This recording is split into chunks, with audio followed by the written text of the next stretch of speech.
What's going on? What's going on? It's your boy, me and Emily in the building, man. Y'all see the title, man. Got somebody in the back playing the trombone out here. We out here, man. Y'all know I'm in nature. I had to get my walk in. But this is why this video is why you want her back, even though you know she is no good for you, right? So, you know she ain't no good for you, but you still have a desire to want to talk to her. You still want to be with her. You know what I'm saying? You still want to hit her up when you know you ain't even supposed to be talking to her. You want to be around her. You crave her energy. Even though she's draining your energy, you crave hers. The reason why you're doing that and you can't seem to get away from that is because you're not focusing on you. And I know that sounds cliche. I know it sounds redundant. Everybody, focus on you, focus on you.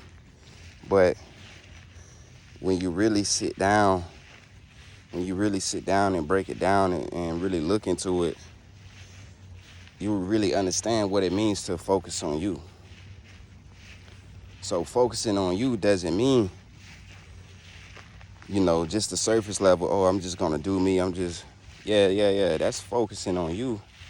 But when you peel back the layers of what it really means to focus on you, on yourself, it really means to deeply respect yourself to the point where you're not putting yourself in any situation or any environment involving any person that can be detrimental to you, your energy, and who you is as a person. That's what it means to focus on you. Yeah, working, grinding on your business, in the gym, all of those things, that matters. But that's just the surface level of what it means to focus on you. The root of focusing on yourself is to love yourself so much to the point where you're not doing anything to jeopardize your life. That is what focusing on you means. So you can be out here, I'm losing weight, or I'm gaining weight, whatever. I'm in the gym. I'm getting my money right. I'm doing this, I'm doing that. I've been off the scene. I ain't, I ain't drinking. I ain't smoking, whatever.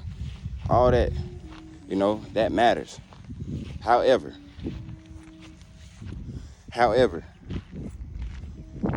all of that don't mean shit if you're still involving yourself with someone or people that mean you no good. Because what will happen is you will get around that person that you know don't mean you no good, and that person will drain you of your energy. If you're a man, that person is going to, and she's a female, that person is going to drain your energy, take your seed, take your life force, and you're going to think, okay, maybe, this person is not so bad as I thought. And then the next thing you know, she's going to show you a sign of why you shouldn't have been fucking with her in the first place.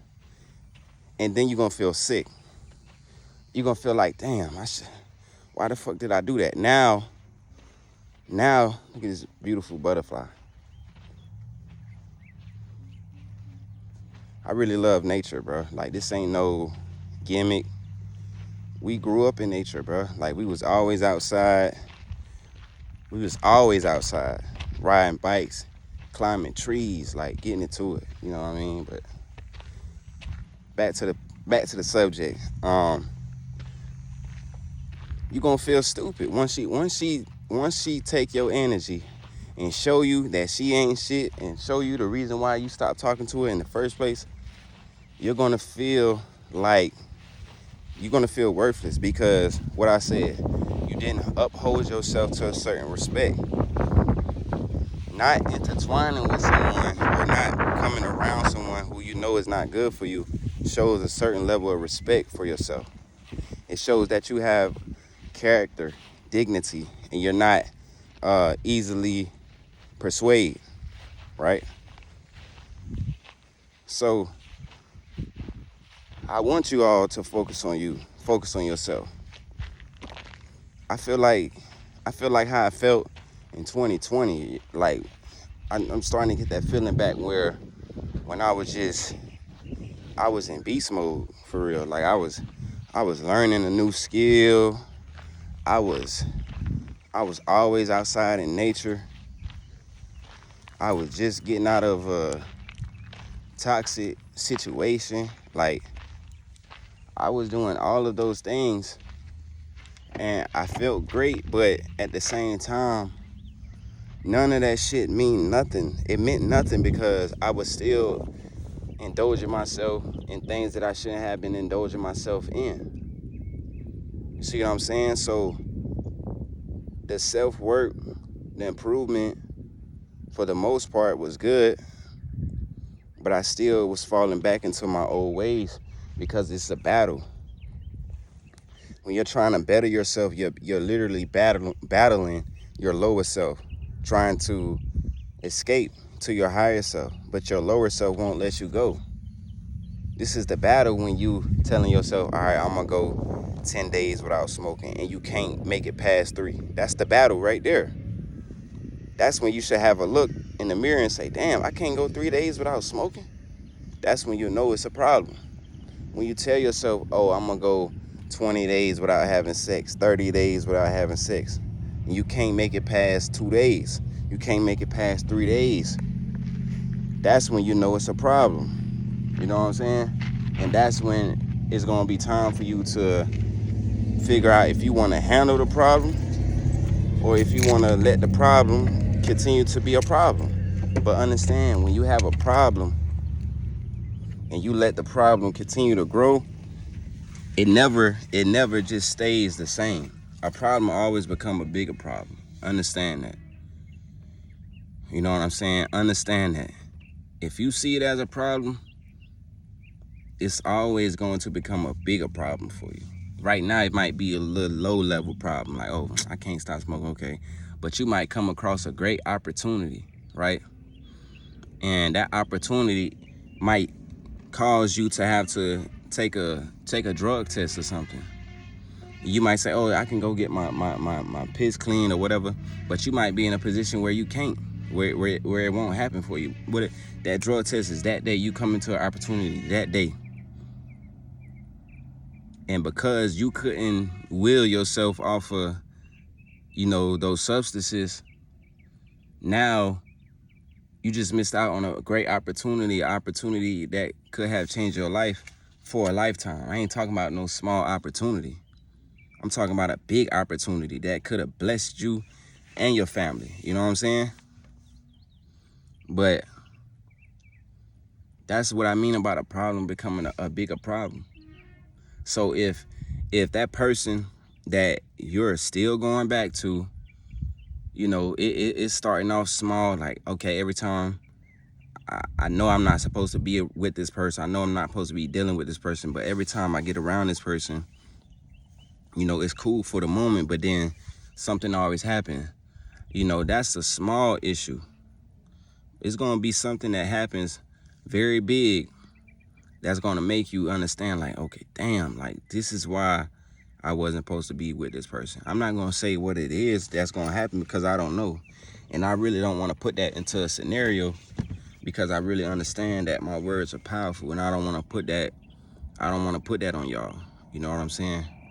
But just with me being in that situation before, knowing that, hey, I was doing things that I wasn't supposed to do, knowing what comes with that, I'm able to tell y'all, like, okay, look, if you don't get to a point where your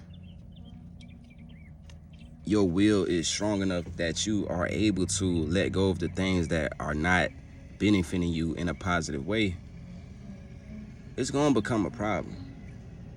It's going to become a problem. And if it's a person, you know, that's when it becomes life-threatening, because you never know what kind of energy that person has, and you're dealing with that person, and anything can happen. You know what I'm saying? Anything can cost you your life. It can cost you your freedom. You know, y'all love these toxic relationships. For all my young cats out there, y'all love toxic relationships and situations. Y'all glorify that shit until you end up in prison, in jail for domestic violence, or even worse, you end up, you know, unalive, dead. You know what I'm saying? Like, you end up out of here because the person that you thought you loved, you know, showed you what love is. You know, showed you that pain, that pain side of love. You know what I mean? Like, to their knowledge, that's what love is, you know? But it starts now. Like, if you know you're not supposed to be dealing with that person, dealing with that female, dealing with that dude,